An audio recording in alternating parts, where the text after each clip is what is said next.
नमस्कार, मैं रवीश कुमार। हिंदी के महान साहित्यकार निर्मल वर्मा की एक कहानी है, रात का रिपोर्टर। वक्त मिले तो इस कहानी को पढ़िएगा। आपको आज के उन पत्रकारों की मानसिक हालत दिख जाएगी जो गिनती के 10, 20, 25, 30 रह गए हैं और पत्रकारिता कर रहे हैं। इस कहानी में पत्रकार ऋषि के घर के फोन की घंटी बार बार बजती है और जब कोई घर का सदस्य फोन उठाता है तो दूसरी तरफ से कोई आवाज नहीं आती। ऋषि अपनी मां से कहता है, अगर मेरे पीछे फोन की घंटी बजे तो मत उठाना। ब्लैंक कॉल के कारण ऋषि हर वक्त दहशत में रहता है। उसे लगता है कि सत्ता का कोई साया उसका पीछा कर रहा है। जब वह सुबह की सैर पर जाता है तब भी लगता है कि कोई परछाई उसका पीछा कर रही है। धीरे धीरे इसका असर उसकी शारीरिक और मानसिक सेहत पर पड़ने लगता है। यही हालत आज के पत्रकारों की हो गई है। वे आपस में खबरों की बातचीत कम करते हैं, एक दूसरे के गिरफ्तार कर लिए जाने की बातें ज्यादा करने लगे हैं। निर्मल वर्मा ने रात का रिपोर्टर आज के दौर के लिए भी लिखा है। पहाड़ के रास्तों पर चलते चलते अचानक बादलों ने धुंध की ऐसी चादर बिछा दी कि निर्मल वर्मा की कहानी रात का रिपोर्टर का वह साया कभी सामने से आता दिखाई देने लगा तो कभी पीछे से आते हुए। सरकार से सवाल करने वाले किसी भी पत्रकार को नहीं पता कि कब कोई साया उसे दबोच ले। तमाम तरह की धाराओं को लगाते लगाते जांच के नाम पर महीनों जेल में सड़ा दे। इस देश में जब अवैध रूप से राष्ट्रीय सुरक्षा कानून लग सकता है और लगाने वाले का कुछ नहीं बिगड़ता, ऐसे अनेक प्रसंगों से संदेश साफ है। आप तभी तक बचे हैं जब तक उस साये का हाथ इस धुंध से निकलता हुआ आपको सलाखों के पीछे खींच नहीं लेता। इसलिए जो सत्ता भजन में लगे हैं उन्हें धुंध में भी रोशनी दिखाई देती है। जो सत्ता से सवाल कर रहे हैं रोशनी में भी धुंधलापन दिखाई देता है। जॉर्ज ऑरवेल की 1984 की तरह का ही उपन्यास है रात का रिपोर्टर। फोन की घंटी खतरे की घंटी की तरह बजती है। इसका एक हिस्सा आपके लिए पढ़ना चाहता हूं। आपका ध्यान सड़क पर क्यों है, निर्मल वर्मा पर क्यों नहीं, जो इस कहानी में लिख रहे हैं। उस रात वह ठीक से नहीं सो सका। दरवाजे पर थोड़ा सा भी खटका होता तो वह चौंक जाता। जीने का दरवाजा खोलकर बाहर झांकता तो सारी गली सुनसान दिखाई देती। फिर कहीं दूर अंधेरे में चौकीदार की लाठी की ठक ठक सुनाई देती। वह लौट आता। अपने कमरे में जाने से पहले एक बार मां के कमरे में झांक लेता। वह गुड़मुड़ी से चादर ओढ़कर फर्श पर लेटी थी। सिरहाने के पास सुराही और पीछे संदूक जो उसकी किसी पुरानी पीली साड़ी से ढकी थी। मां ने उन संदूकों को साड़ी से छुपाकर एक ऊंचे सिंहासन में बदल दिया था। सिंहासन पर उनके ठाकुर जी विराजमान होते थे, जो निरंतर उस परिवार की ऊंच नीच देखते आ रहे थे। किंतु अब उनकी छुट्टी दूर नहीं थी। अब ठाकुर जी काफी आश्वस्त दिखाई देते थे, क्योंकि उन्हें मालूम था ये अंतिम पीढ़ी है, इसके आगे उन्हें कुछ नहीं देखना पड़ेगा। यह कहानी दिल्ली की है, वह दिल्ली जो बीत गई, लेकिन यह कहानी आज की दिल्ली की भी है, वह दिल्ली जो बीत रही है। निर्मल वर्मा को जी भरकर पढ़ने वाली प्रियंका दुबे ने एक प्रसंग के बारे में इस तरह से बताया कि ऋषि का एक दोस्त गिरफ्तार हो जाता है। उसकी पत्नी अपनी छोटी बच्ची के साथ ऋषि से मिलने लाइब्रेरी आती है। उससे अपने पति की खोज खबर लेने के लिए विनती सी करती है। पत्रकारिता करना आपके समाज में मुश्किल काम हो गया है। आप प्राइम टाइम देखने के बाद किसी रिश्तेदार की शादी में जाने की शॉपिंग की तैयारी में लग जाते होंगे और गिनती के बचे हुए 10-20 पत्रकार फोन पर जेल जाने की आशंकाएं बतियाने लग जाते हैं। कि आप दर्शकों और पाठकों ने बिल्कुल ही देखना बंद कर दिया है कि जिन लोगों ने पत्रकारिता को शर्मिंदा किया, अपनी खराब पत्रकारिता से देश और दुनिया में भारत का नाम खराब किया, उन्हें फूल मालाओं से लादा जा रहा है। और जो 2, 4, 10, 20 लोग अपने जोखिम पर पत्रकारिता कर रहे हैं, उन्हें जांच के घेरे में फंसाया जा रहा है, जेल में डाला जा रहा है। क्या जोखिम उठाने वाले पत्रकारों और पत्रकारिता के बचे हुए संस्थानों के बिना लोकतंत्र की कोई भी परिभाषा मुकम्मल हो सकती है? पत्रकारों के बीच अब बातचीत खबरों को लेकर कम, इसके उसके पकड़े जाने और छापे की ज्यादा होती है। क्या आप उस शोर को बिल्कुल नहीं पहचानते जिसे पैदा ही किया जाता है कि असली खबरें गायब हो जाएं? उस शोर में आपको वही सुनाई दे जो सत्ता सुनाना चाहती है। क्या उस शोर का कमाल नहीं माना जाए जिसके बीच दिल्ली पुलिस के डीसीपी केपीएस मल्होत्रा को ठीक ठीक वही सुनाई देता है जिसे कई घंटों के बाद जज अपने फैसले में सुनाते हैं। डीसीपी की सफाई को सबने स्वीकार कर लिया, लेकिन किसी ने सवाल नहीं किया कि वह शोर था या कोई आकाशवाणी जिसमें वही सुनाई दिया जिसे कुछ घंटे के बाद जज अपने फैसले में लिखने वाले थे। डीसीपी केपीएस मल्होत्रा कहते हैं कि वे अपने जांच अधिकारी से बात कर रहे थे, शोर होने के कारण गलत सुन लिया और बयान दे दिया कि जुबैर की जमानत याचिका रद्द हो गई है। जुबैर के वकील सौतिक बनर्जी हैरान रह गए कि जज अभी बैठे नहीं हैं, फैसला पढ़ा तक नहीं गया और मीडिया में खबर चलने लगी कि जमानत याचिका रद्द हो चुकी है, 14 दिनों की न्यायिक हिरासत मिली है। कई घंटे के बाद जब फैसला आता है तो फैसला वही होता है जो शोर के कारण डीसीपी ने गलती से सुन लिया था। सारा कसूर शोर का था, शोर का ही है। असली खबरों को गायब करने के लिए दूसरे मुद्दों का शोर पैदा किया जाता है ताकि आप वह ना देखें जो आपको देखना चाहिए। गोदी मीडिया के जरिए हर दिन शोर ही तो पैदा किया जा रहा है ताकि आम खबरें गायब होती चली जाएं। जैसे दैनिक भास्कर की यह खबर उसी शोर में गायब हो जाएगी जिसमें केवल सत्ता की आवाज सुनाई देती है, जनता की नहीं। शोर ऊंचा होगा तभी तो आपको सुनाई नहीं देगा कि हरियाणा राज्य में एक महीने के भीतर बेरोजगारी की दर 24.6% से बढ़कर 30.6% हो गई। एक महीने में 6% बेरोजगारी की दर बढ़ जाए सामान्य बात नहीं। इस राज्य में 19 साल का हर दूसरा नौजवान बेरोजगार है। ऐसी खबरों को लिखने और खोजने वाले पत्रकार और अखबार कम होते जा रहे हैं। सबको पता है कि इसके खतरे पहले से कहीं ज्यादा वास्तविक और भयंकर हैं। किसी भी बहाने से गिरफ्तारी हो सकती है और तरह तरह की धाराएं लगाकर जांच के नाम पर जेल में डाला जा सकता है। यह खतरा आज से नहीं, दशकों से पत्रकारों का साये की तरफ पीछा करता रहा है, लेकिन ऐसा कभी नहीं हुआ कि समाज पत्रकारों के इस दमन पर चुप्पी साध जाए। जब यह ट्विटर हैंडल प्रकाश में आया तब इसे गिनती के लोग फॉलो कर रहे थे। अब इसके फॉलोअर की संख्या काफी हो चुकी है। यह किसका ट्वीट है किसी को पता नहीं, लेकिन इसके आधार पर जुबैर के खिलाफ मामला दर्ज हो गया। यह ट्विटर हैंडल अब भी अस्तित्व में है। किसका हैंडल है, क्या नाम है, कोई नहीं जानता। जब इंडियन एक्सप्रेस ने रिपोर्ट प्रकाशित की कि जुबैर के 2018 के ट्वीट को दिल्ली पुलिस की निगाह में लाने वाला हैंडल डिलीट हो चुका है, तो उसी रिपोर्ट को इस हैंडल से रीट्वीट किया जाता है। इस हैंडल से 44 लोगों को फॉलो किया जा रहा है। इसमें मेरा Twitter handle Ravi Shandy TV भी है। मीडिया रिपोर्ट के अनुसार अक्टूबर 2021 में बालाजी की जान नाम का अकाउंट खुलता है और इससे 19 जून को पहली बार ट्वीट किया जाता है। 20 जून को जुबैर के खिलाफ एफआईआर होती है, कई धाराएं लगती हैं और बाद में दूसरी धाराएं भी जोड़ी जाती हैं जिनका संबंध लेन देन और विदेशी चंदों के मामलों से है। जुबैर फैक्ट चेकर हैं, झूठे दावों की जांच करते हैं। हर सरकार के झूठे दावों की जांच की है। अगर हिंदू संतों के भड़काऊ बयानों को उजागर किया है तो टीवी डिबेट में मुस्लिम विद्वान बनकर हिंदू आस्था को भड़काने वालों को भी उजागर किया है। जो काम बड़े मीडिया संस्थानों को करना चाहिए वो जुबैर कर रहे थे। उनके जैसे कुछ और लोग स्वतंत्र रूप से तथ्यों की जांच करते हैं। क्या आप नहीं जानते कि गलत तरीके से वीडियो की एडिटिंग की जाती है और उसे वायरल कराया जाता है? क्या इन वीडियो में से जो गलत है उसे गलत कहना इतना बड़ा अपराध हो सकता है? क्या यह किसी भी पत्रकार का काम नहीं होना चाहिए? 30 जून को हिंदू अखबार के संपादकीय का शब्दशः अनुवाद तो नहीं कर सकता, लेकिन भावानुवाद पढ़ना चाहता हूं। इसमें लिखा है कि मोहम्मद जुबैर को इस बात की कीमत चुकानी पड़ रही है कि उन्होंने न्यूज चैनल पर सत्ताधारी दल की प्रवक्ता के बयान की तरफ सबका ध्यान खींचा, जिसके कारण अंतर्राष्ट्रीय स्तर पर सरकार को शर्मिंदगी उठानी पड़ी। उल्टा जुबैर पर आरोप लगा दिया गया कि 40 साल पुरानी फिल्म से एक तस्वीर शेयर कर उसने धार्मिक भावनाओं को भड़काने का प्रयास किया है। यह कदम एक छद्म नाम वाले ट्विटर हैंडल के ट्वीट के आधार पर उठाया गया है, जिससे साफ है कि सत्ता संस्थान उसके पीछे पड़ चुकी है। जुबैर की गिरफ्तारी सत्ता की असहिष्णुता का एक और उदाहरण है। सत्ता फैक्ट चेकर से गुस्से में है, जो अक्सर उसके दावों को पंचर करते रहते हैं।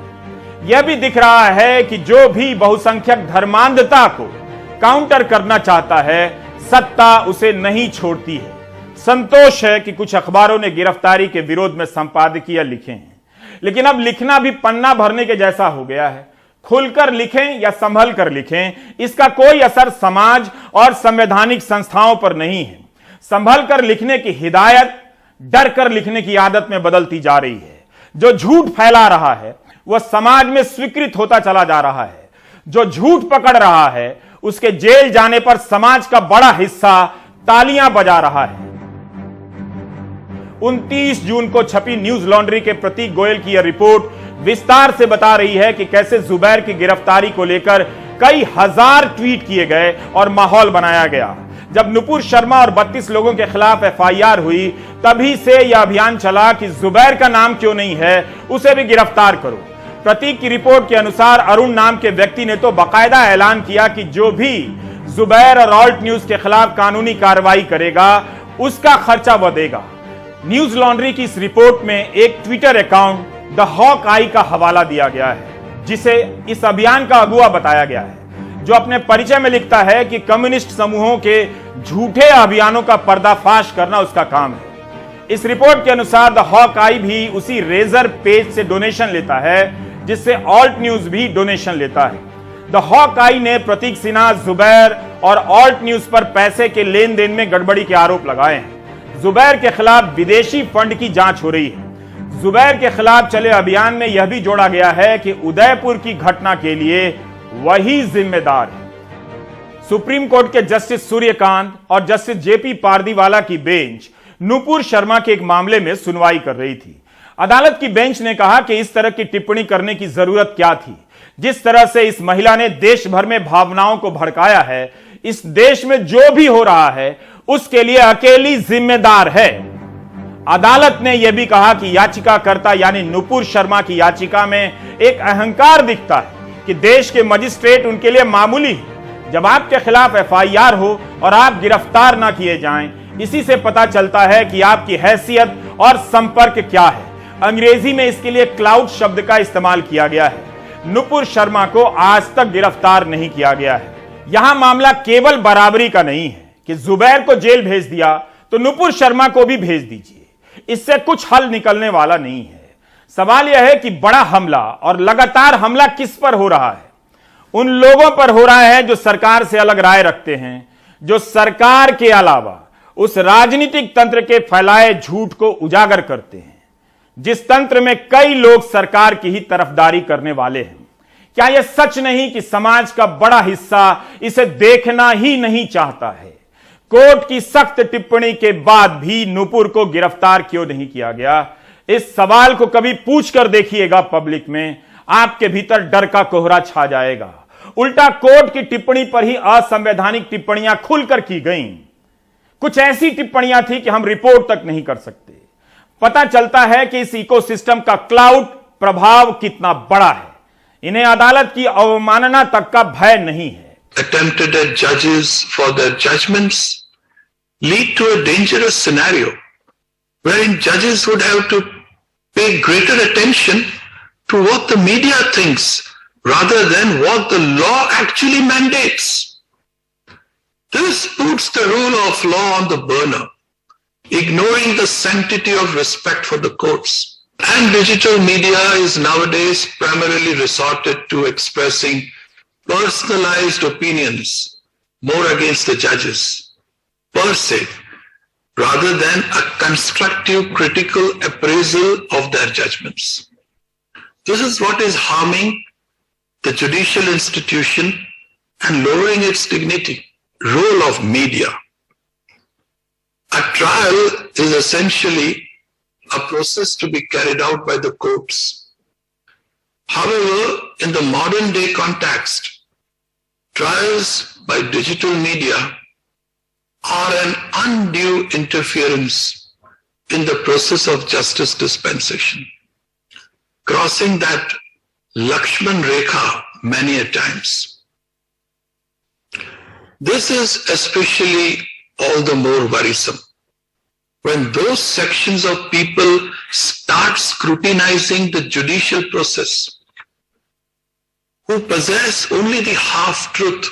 जस्टिस पारदीवाला जिस तरफ इशारा कर रहे हैं उसकी ताकत अब बहुत बड़ी हो चुकी है। वो अपने आप में किसी अदालत से कम नहीं। इस सिस्टम के जरिए बची खुची पत्रकारिता पर हर दिन हमला हो रहा है। हर दिन दमन के एक नए प्रहार के साथ पत्रकारिता सिमटती जा रही है। तथ्यों को खोज कर लाने वाले पत्रकारों की कोई सुरक्षा नहीं रही। समाज ने भी उन्हें मारे जाने के लिए अकेला छोड़ दिया है। डर सा लग रहा है कि किस दिशा में हमारा देश जा रहा है। आई थिंक ये बहुत सीरियस हो रहा है। हम एक जगह पे जा रहे हैं जहाँ पे हम रशिया या बाकी डिक्टेटरशिप से अलग नहीं होंगे, तो कुछ करना ज़रूरी है। देखिए, ये एक बड़ा कॉन्टेक्स्ट है जहाँ पे मीडिया की फ्रीडम्स पे चारों तरफ से हमला हो रहा है। एक तरफ से जर्नलिस्टों को धमकाया जा रहा है, उनकी नौकरियाँ खाई जा रही हैं, अच्छे अच्छे एडिटर्स को निकाला जा रहा है, बड़ी बड़ी पब्लिकेशंस के ऊपर आप केसेस कर दे रहे हैं, और ये सारे डिपार्टमेंट्स गवर्नमेंट के जो हैं बिल्कुल रोग हो गए हैं। एनफोर्समेंट डायरेक्टरेट किसी के ऊपर भी केस डालता जा रहा है, और ये अरेस्ट एक फैक्ट चेकर की हो रही है। और किसके ऊपर, क्या चार्ज है उनके ऊपर? हमारी पुरानी मित्र हैं सबा नकवी, उनके खिलाफ आपने एक ट्वीट के ऊपर एक क्रिमिनल केस लगा दिया है। ये क्या है? ये तो हम लोग सब बहुत नाराज़ हैं और बहुत ही ज़्यादा चिंतित हैं। ये जो ट्रेंड है, हमें तो पिछले 40 साल से बड़े फ्री एटमॉस्फेयर में काम करने की आदत थी, जब हम खुल के तस्वीरें हर जगह खींच देते, इंक्लूडिंग गवर्नमेंट ऑफिसेस। अब तो वो सब बहुत दूर की बात रह गई है, क्योंकि ये सब हर जगह हमारी एंट्री बंद हो गई है। कैमरा जहाँ देखा जाता है वहाँ उसमें शक की नज़र से देखा जाता है। मतलब ऐसी चीज़ कि ये जो हमारा सेंट्रल विस्ता का अभी जो चल रहा है, इस तक में हमारे को तस्वीरें खींचने की इजाज़त नहीं थी, और वहाँ बड़े बड़े बोर्ड्स लगे थे। तो मुझे पता नहीं हम किस तरफ, कहाँ तक इस चीज़ को ले जाएंगे। अगली अरेस्टिंग हमारी भी हो सकती है, आपकी भी हो सकती है। अगर सरकार के खिलाफ सरकार की सच्चाई बताओगे, किसी की भी अरेस्टिंग हो सकती है। और आजकल तो आप पूछ रहे थे अभी किससे फ्रीडम है कहाँ, किसको है फ्रीडम? वो चिड़िया, किस चिड़िया का नाम है? हम तो भूल ही गए कि आज़ादी नाम की कोई चीज़ है।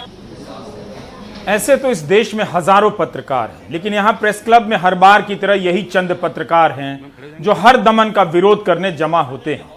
प्रेस क्लब ऑफ इंडिया के अध्यक्ष उमाकांत लखेड़ा और द वायर के संस्थापक संपादक सिद्धार्थ वरदराजन, TN नाइनन आपको दिखी जाएंगे। इंडियन विमेन प्रेस कोर की प्रेसिडेंट शोभना जैन भी हैं। फोटोग्राफर एसोसिएशन के संदीप शंकर हैं। Delhi union of journalist working news cameraman association के प्रतिनिधि भी मौजूद थे। हर विरोध प्रदर्शन में आने वाले SK पांडे हैं। इस सभा में जमा हुए पत्रकारों की उम्र देखिए, कुछ और अंदाजा होगा। 2014 के बाद प्रेस क्लब ऑफ इंडिया में पत्रकारिता पर हमले के खिलाफ कई बार धरना प्रदर्शन हुआ है। शुरू में काफी पत्रकार आया करते थे, धीरे धीरे कम होने लगे। क्या पत्रकार भी निराश हो चुके हैं? क्या उन संस्थानों की निगरानी बढ़ गई है जो यहां आने से पत्रकारों को रोक रहे हैं? हो सकता है कि काम में व्यस्त होने के कारण भी दिन के वक्त पत्रकार ना आ सके हों, लेकिन क्या हम दावे के साथ कह सकते हैं कि यही कारण रहा होगा? जिन पत्रकारों ने इस निराशा को तोड़ा है, उनमें से भले ही कोई पूर्व पत्रकार है या कोई वरिष्ठ पत्रकार है या किसी बड़े संस्थान में काम नहीं करता है, क्या उनका यहां आना उस निराशा को नहीं तोड़ता कि कुछ लोग अब भी आवाज उठा रहे हैं, मोहम्मद जुबैर और स्वतंत्र पत्रकारों के दमन का विरोध कर रहे हैं, 300 से अधिक पत्रकारों को PIB की मान्यता न दिए जाने का सवाल उठा रहे हैं, कश्मीर की पत्रकार सना मट्टू को पेरिस जाने से मना करने की घटना की निंदा कर रहे हैं, यह जानते हुए भी कि पत्रकारों के हित की यह खबरें बहुत जगहों पर नहीं छापी जाएंगी, तमाम चैनल इसे नहीं दिखाएंगे। हमारा मानना है कि किसी भी जर्नलिस्ट को, जो पत्रकार है, जो पत्रकारिता कर रहा है, वो कोई गैंग नहीं चला रहा है, वो कोई माफिया गैंग नहीं चला रहा है, कोई हथियार नहीं चला रहा है, उसको आप इस तरह से एक खूंखार अपराधी की तरह ट्रीट कर रहे हैं। न केवल मोहम्मद जुबैर, बहुत सारे जर्नलिस्ट हैं देश में, दर्जनों जर्नलिस्ट हैं देश में, जिन पर इस तरह की तलवार लटकाई जा रही है और उनको झूठे केसों में फंसा करके, ताकि वो इस तरह का सरकार से एक डर के रहे पत्रकार, और जो सच है, जिसके लिए वो डेडिकेटेड उनकी लाइफ होती है, वो दिखा ना सकें। मुझे लगता है कि मीडिया पे जिस तरीके से लगातार हमले बढ़ते जा रहे हैं, तो उस चीज़ पर हमें ध्यान देना चाहिए, क्योंकि मीडिया अपनी भूमिका निभा रहा है। प्रेस फ्रीडम बहुत इम्पॉर्टेंट है लोगों के व्यूज़ पहुंचाने के लिए। तो मुझे लगता है कि सरकार को उसको उसी नज़रिए से देखना चाहिए कि वो अपना काम कर रहे हैं, हम अपना काम करें। हमारी जिम्मेवारी है कि लोगों तक फैक्ट्स पहुंच जाए। जुबैर ने भी वही काम किया। जो असली जर्नलिज्म कर रहे हैं, और असली जर्नलिज्म का मतलब क्या है कि भाई जो सत्ताधारी लोग से, सरकार से जो सवाल पूछने में यकीन करते हैं। जाहिर है कि सरकार इस अरेस्ट के बाद ये मैसेज भेजना चाहता है कि अगर आप सवाल पूछेंगे कंसिस्टेंटली, अगर आप हमको एम्बैरेस करेंगे तो हम आप पे कार्रवाई कर सकते हैं। लेकिन घबराने की ज़रूरत नहीं होनी चाहिए। मुझे लगता है कि इस पेशे में बहादुरी की बहुत ज़रूरत है, और ऐसा नहीं है कि लोग डरे हुए हैं। मतलब मुझे लगता है कि जुबैर के अरेस्ट के बाद, जैसे इस मीटिंग में आपने देखा कि जर्नलिस्ट हैव कम टुगेदर और एक इसको रेजिस्ट करने का इरादा है और रेजिस्ट करेंगे। ऑल्ट न्यूज और प्रतीक सिन्हा ने झूठ को उजागर करने का शानदार काम किया है, एक नई लीक बनाई है। यह काम उन संस्थानों को करना चाहिए था जिसे हम लाखों करोड़ों की मीडिया इंडस्ट्री कहते हैं, पर वो ऐसा काम करते तो उनकी हालत मोहम्मद जुबैर की तरह कर दी जाती। कहने वाले तो यहां तक कहते हैं कि विज्ञापन बंद कर दिए जाते और मालिक जेल में होते। 2014 के बाद से मीडिया संस्थानों से निकाले गए और पत्रकारिता करने के लिए बेचैन कुछ युवाओं ने लोगों से आर्थिक मदद मांगी। लोगों ने दिल खोल कर तो नहीं, मगर पैसा जरूर दिया ताकि भारतवर्ष में पत्रकारिता जिंदा रहे। किसी को इस बात के लिए शर्मिंदा ना होना पड़े कि विश्व गुरु के आंगन में सरकार के झूठ को उजागर करने वाला, सरकार से सवाल करने वाला कोई पत्रकार नहीं बचा है। अब आर्थिक मदद करने वाले थोड़े बहुत जो भी लोग हैं वे भी डर जाएंगे, उन्हें भी डराया जा रहा है। आज ऑल्ट न्यूज ने एक बयान जारी किया है। लिखा है कि ऑल्ट न्यूज और इसके पैतृक संगठन प्रावदा मीडिया फाउंडेशन के खिलाफ कई तरह के आरोप लगाए जा रहे हैं। आरोप में यह दावा किया जा रहा है कि हमें उन विदेशी सोर्स से चंदे मिले हैं जिनसे हम चंदा नहीं ले सकते। ये आरोप पूरी तरह से झूठे हैं। हम जिस पेमेंट प्लेटफॉर्म से चंदा लेते हैं वह विदेशी सोर्स से चंदा लेता ही नहीं है। हम केवल भारतीय बैंकों के खाते से चंदे लेते हैं और वही मिले हैं। इससे जो भी पैसा जमा होता है संगठन के खाते में जमा किया जाता है। यह आरोप लगाया गया है कि संगठन से जुड़े कुछ व्यक्तियों के निजी खातों में पैसे डाले गए हैं। पूरी तरह से झूठा आरोप है, क्योंकि जो भी व्यक्ति है उसे केवल महीने का वेतन मिलता है। यह सब इसलिए फैलाया जा रहा है ताकि हम जो संवेदनशील काम करते हैं, क्रिटिकल काम करते हैं, उसे बंद किया जा सके। हम ऑल्ट न्यूज को बंद किए जाने के सभी प्रयासों का मुकाबला करेंगे और सफल भी होंगे। 27 जून का इंडियन एक्सप्रेस बहुत लोग नहीं देख सके होंगे।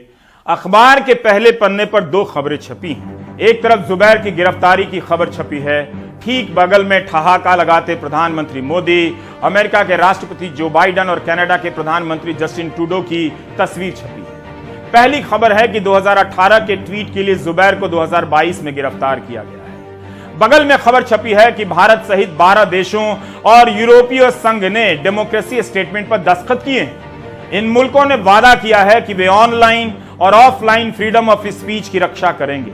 बयान में लिखा है कि हस्ताक्षर करने वाले देश स्वतंत्र और निर्भीक मीडिया के माहौल को बनाएंगे, इस काम में एक दूसरे की मदद करेंगे। है ना कमाल। उसी दिन ऑनलाइन पोस्ट के कारण जुबैर की गिरफ्तारी की खबर छपती है, जो हर दिन सरकारों के झूठ का पर्दाफाश करते हैं, नफरती भाषणों को उजागर करते हैं, जिसकी सुनवाई सुप्रीम कोर्ट में चल रही है। सुप्रीम अदालत कह रही है बार बार कि इस तरह के भाषण समाज और देश के लिए अच्छे नहीं है, और समाज और प्रशासन को सतर्क करने के लिए जुबैर ने जो काम किया वही उनके लिए इल्जाम बन गया। वही आदमी नफरती भावना भड़काने के आरोप में जेल में बंद कर दिया गया, जो लोगों को इससे सतर्क कर रहा था। ऑनलाइन की दुनिया अब सरकारों की दुनिया हो गई है। यह उसकी दुनिया है जिसके पास ताकत है, संसाधन है, बड़े बड़े वकील हैं। यहां फ्रीडम ऑफ स्पीच की रक्षा का मतलब यह नहीं कि आम आदमी की अभिव्यक्ति की रक्षा है, बल्कि सरकार की हर झूठी स्पीच की रक्षा है। कोई अगर सरकार से सवाल करता है तो उसकी रक्षा में सरकार नहीं आएगी। जब सोशल मीडिया जाल फैला रहा था तब यह भ्रम पैदा कर रहा था कि दुनिया भर में लोकतंत्र को मजबूत किया जा रहा है, हर तरह की आवाजों को प्लेटफॉर्म दे रहे हैं। दरअसल एक जाल फेंका गया जिसमें सरकार से अलग आवाज वाले सामने आ जाएं, ताकि उन्हें खोजना आसान हो जाए, उन्हें फंसाना आसान हो जाए, उनकी जुबान को बंद करना आसान हो जाए। यह काम करीब करीब पूरा हो चुका है। सरकार के साथ खड़ा गोदी मीडिया की आलोचना भी असंभव होती जाएगी। गोदी मीडिया के कंटेंट यानी सामग्री को लेकर वायरल करना आसान नहीं रहेगा। बीइंग ह्यूमन और क्रूर दर्शन ने गोदी एंकरों के वीडियो को लेकर दस्तावेज बनाने शुरू किए, जिससे जनता को पता चलने लगा कि ये एंकर हफ्ते भर में क्या करते हैं।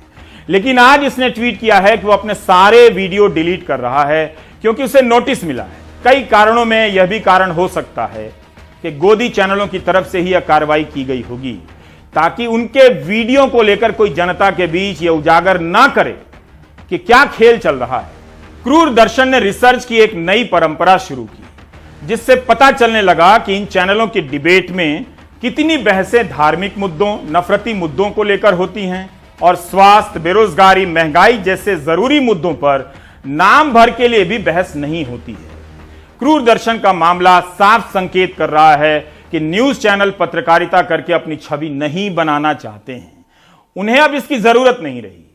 सारी कोशिश इस पर है कि कोई जनता को यह ना बताए, जनता को पता ही ना चले कि कोई न्यूज चैनल पत्रकारिता नहीं कर रहा है।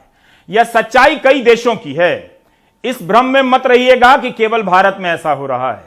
स्नोडेन के मामले में जो बाइडेन की सरकार क्या कर रही है उसे भी देखिए। यह साल भारत में पत्रकारिता का 200वां साल है, 2 सदी का अनुभव है। इसके बाद भी पी साईनाथ जैसे पत्रकारों को कहना पड़ता है, आज पत्रकारिता के 2 ही स्कूल बचे हैं, एक पत्रकारिता है और दूसरी स्टेनोग्राफी। स्टेनोग्राफी पत्रकारिता का मीडिया पर राज है, जिसमें बहुत सारे पत्रकार सत्ता के सामने टाइप करने वाले बनकर रह गए हैं। अच्छी पत्रकारिता बची रहने के लिए संघर्ष कर रही है। एक कविता सुनिए। अगर पत्रकारिता की मौत से आपको कोई फर्क नहीं पड़ता है तो सुनिए। 1940 के दशक की कविता बताई जाती है।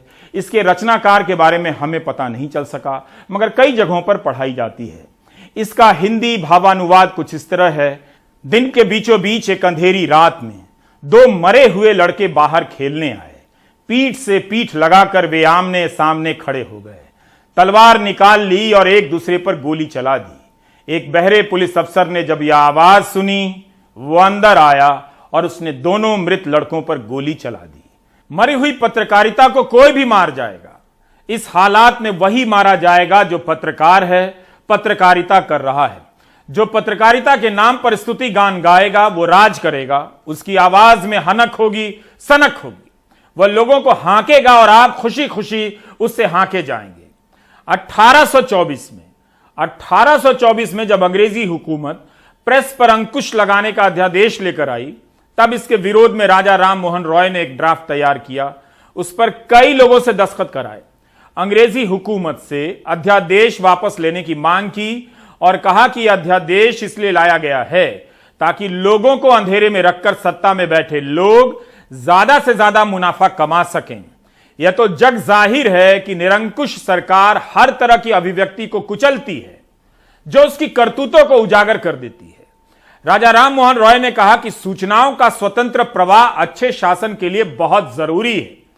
आप ही बताइए, अगर सौरभ शुक्ला ने सहारनपुर की यह खबर ना की होती तो मोहम्मद अली जैसे नौजवानों के साथ जो गलत हुआ, क्या आप जान पाते? क्या कभी सही हो पाता? यह वीडियो कितना बर्बर है। पुलिस थाने में इन लड़कों को बेरहमी से मारे जा रही है। क्या किसी को इस बर्बरता से आनंद आ सकता है? लेकिन बीजेपी के विधायक ने इसी मुद्रा में इसे ट्वीट किया और रिटर्न गिफ्ट लिखा, बाद में डिलीट कर दिया। पहले तो पुलिस ने इनकार ही कर दिया कि यह वीडियो सहारनपुर के इलाके का है। हमारे सहयोगी सौरभ शुक्ला ने इनके परिजनों से बात की और बता दिया कि जिन युवाओं से बर्बरता की गई है वे सहारनपुर के हैं। सौरभ की रिपोर्ट इतनी पक्की निकली कि पुलिस को जांच बिठानी पड़ी। इनमें से एक मोहम्मद अली को बरी कर दिया गया है। मोहम्मद अली वही है जो चिल्ला रहा है कि वह बेकसूर है, मत मारो। उसे इतनी लाठियां पड़ी कि आज तक उसके हाथों में सूजन है। सोचिए, इसका कोई कसूर नहीं, लेकिन 18 साल के इस लड़के को इतनी क्रूर सजा मिली। वीडियो के बारे में पुलिस की जांच चल रही है। सहारनपुर की अदालत ने मोहम्मद अली को रिहा करते हुए कहा है कि बिना किसी सबूत और किसी को चोट लगने के प्रमाण के पुलिस युवाओं को 307 की धारा में गिरफ्तार कर ले रही है। जो हत्या के प्रयास की धारा है। कोर्ट ने पुलिस से पूछा है कि जिन्हें चोट आई है वो कौन है। बिना सबूत के इन युवाओं पर 1 किलोमीटर लंबी धाराएं लगा दी जा रही। सौरभ शुक्ल ने बरी किए गए मोहम्मद अली से बात की। मोहम्मद अली 23 दिनों के बाद रिहा हुए हैं। आपकी उम्र कितनी है मोहम्मद? सर 18 साल। 18 साल। 10 जून को सहारनपुर में प्रदर्शन हुआ था और पुलिस ने आपको पकड़ा था, थोड़ा बताइए क्या हुआ था। सर मैं अपने महल्ले में ही था उस दौरान, जब वहाँ रैली निकल रही थी तो मैंने 1:30 बजे अपनी गली में ही जुमा पड़ा। उसके बाद मैं घर खाना खाने गया। खाना वाना खा के मैं 2:30-3 बजे घर से आया तो मैं एक अपने दोस्त के पास आया। उसने कहा स्कूटर लेने चल रहा है। हम चले गए सर वहाँ पे। तो हम मोहम्मद आसिफ है दोस्त का नाम। तो हम वहाँ से जब आए, आते हुए सर जुमा मस्जिद पे वो आ गए हम। तो वहाँ पर कुछ सुनसान पड़ा था रोड, साइड में मिलिट्री वाले खड़े थे और आगे जुमा मस्जिद पे मैं 2 होमगार्ड ने रोक लिया और कहा उतरो। सर हमने कहा खैरियत। हम 3 जने थे सर, एक को छोड़ दिया, मैं 2 को पकड़ के चौकी में ले गए और वहाँ दरोगा साहब ने कहा कि 5 मिनट में आपको छोड़ रहे और फुटेज चेक करा दीजिए। सर हमने कहा हम नहीं कराते फुटेज चेक। उन्होंने ज़बरदस्ती कि बेटे करा दो। हम फिर चले गए सर उनके साथ और उन्होंने वहाँ जाके हमें पकड़ लिया और बंद कर दिया, हवालात में ले गया। हवालात में बंद कर दिया सर। उन्होंने तकरीबन 5-6 घंटे बंद करा। फिर रात को थोड़ी उन्होंने क्या किया आपको? फिर पिटा? सर पिटाई की। सब पिटाई की, डंडे मारे आपको? जी। डंडा कहाँ लगा था एक आपके? ये हाथ में डंडा लगा था। तो हाथ में एक सूजन है, अभी दिखाइए। ये हड्डी बाहर आ गई आपकी? नहीं सूजन है सर, ये सूजन है पूरे हाथ में। ये यहाँ पे लगा था डंडा आपके। आपके साथ कितने लड़के थे उस दिन? सर मेरे साथ तो हम 2 लड़के थे। मेरे चाचा मुझे छुड़ाने आए, उन्हें पकड़ लिया और वो अभी तक जेल में है सर। उनके लिए भी कुछ जेल में है। तो आपके साथ जो लड़के थे उन सबको पीटा था? जी सर, वो 31 जने थे, हम सबको पीटा। और आपने जो वीडियो में दिख रहा है जिसमें आप कह रहे हैं मेरा हाथ टूट गया सर, मुझे मत मारो, लेकिन फिर भी वो रुकता नहीं है, मार देता है आपको और मारता है लाठी। जी सर। 23 दिन जो आप जेल में रह के आए हैं, कैसा लग रहा था? आपने कुछ किया नहीं, कोर्ट ने आपको बरी किया है बाइज्जत। कोर्ट ने कहा है कि आप निर्दोष हैं, आपके खिलाफ कोई सबूत नहीं। वो 23 दिन कितने मुश्किल गुजरे आपके ऊपर? सर बहुत मुश्किल से गुजरे वो 23 दिन, ऐसे 23 साल के बराबर थे। बस गुजार लिए सर। इस घटना का संबंध भी बीजेपी की पूर्व प्रवक्ता नुपुर शर्मा के बयान से है। उसी के विरोध में 10 मई को सहारनपुर में प्रदर्शन हुआ। पुलिस ने हिंसा और हत्या के प्रयास के आरोप में 85 लोगों के खिलाफ मामले दर्ज किए, गिरफ्तार किया। इनमें से कईयों को बरी कर दिया गया है। अगर सौरभ शुक्ला जैसे रिपोर्टर इस माहौल में रिपोर्टिंग करने का जोखिम नहीं उठाते तो क्या सच सामने आता? कोई बेगुनाह बरी हो पाता?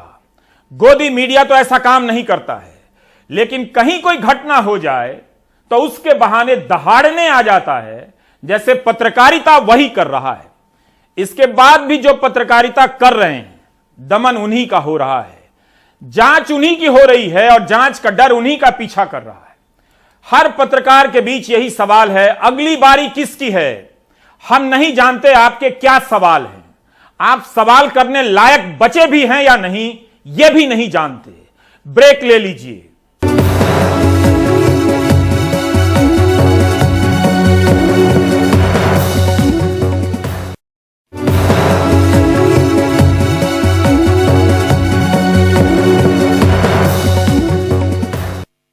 महंगाई की वजह से उज्ज्वला के कई हितग्राही वापस चूल्हा फूंकने लगे हैं। यह खबर हमने कई बार आपको दिखाई है। सरकारी तेल कंपनियों से मिले आंकड़े बताते हैं कि करोड़ों आम उपभोक्ता भी गैस चूल्हे से तौबा करने लगे हैं। अनुराग द्वारी की यह रिपोर्ट देखिए।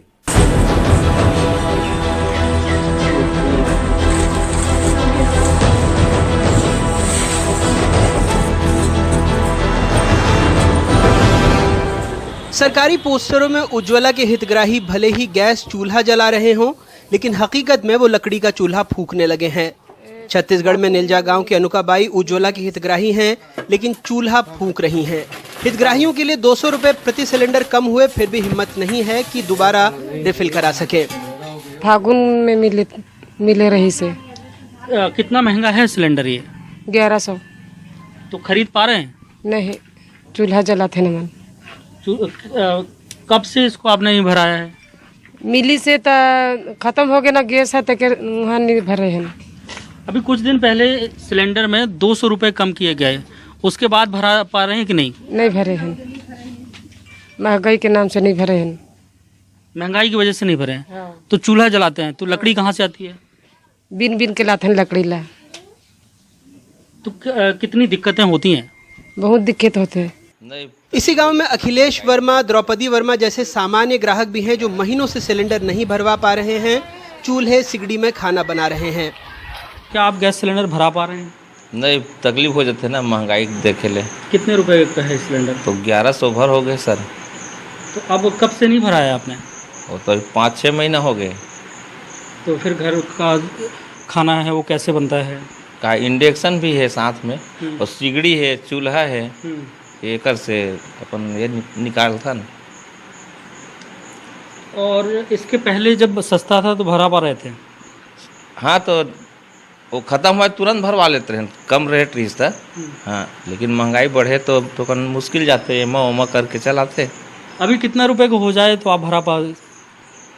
अभी का 500-600 वो चल सकत है, लेकिन जस्ट डबल हो गए हैं। तो क्या गांव के ऐसे बहुत सारे लोग हैं जो नहीं भरा पा रहे हैं? हाँ, तो तकलीफ सब बढ़े ना है। महंगाई इतना बढ़ गए हैं तो क्या करेंगे हम लोग गैस भरवा कर।